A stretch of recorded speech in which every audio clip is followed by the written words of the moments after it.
Bienvenue sur Archives occultes. Si tu arrives ici sans avoir vu le premier épisode sur le fantôme de Heilbronn, mets cette vidéo en pause et commence par là. Pour les autres, on reprend le dossier.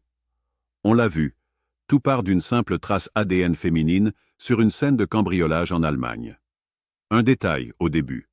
Mais ce détail va devenir le fil rouge d'une des enquêtes les plus déroutantes d'Europe. Fin des années 90. Dans un petit village, une maison est cambriolée.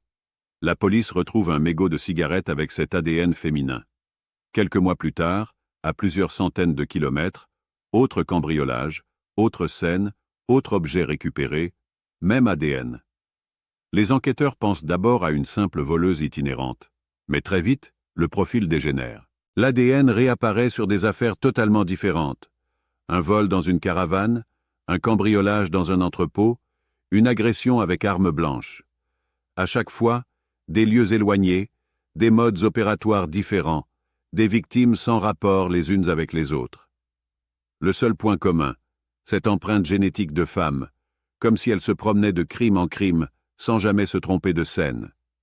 Pour les services de police, c'est un cauchemar. Normalement, l'ADN sert à resserrer les pistes, à éliminer les innocents. Ici, c'est l'inverse. Plus on trouve son ADN, plus l'enquête se dilue. Une criminelle capable de cambrioler, d'agresser, de se faufiler partout, en restant invisible, ça ne ressemble plus à une simple délinquante.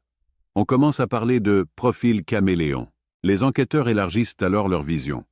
Ils se demandent, est-ce qu'on a affaire à une seule et même femme? Ou à un réseau de criminels qui partageraient les mêmes objets, les mêmes armes, les mêmes vêtements contaminés par cette fameuse trace ADN? Des réunions communes sont organisées entre plusieurs lenders allemands. On crée des cartes, des lignes relient des points à travers le pays.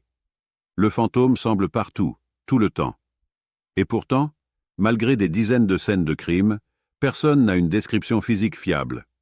Aucun témoin ne parle d'une femme mystérieuse présente systématiquement. Elle existe dans les tubes d'analyse, pas dans les yeux des témoins. Dans le prochain épisode, on va franchir un cap. Le jour où l'ADN du fantôme est retrouvé sur la scène d'un meurtre de policière. À partir de là, l'affaire n'est plus un simple puzzle scientifique. Elle devient une priorité nationale.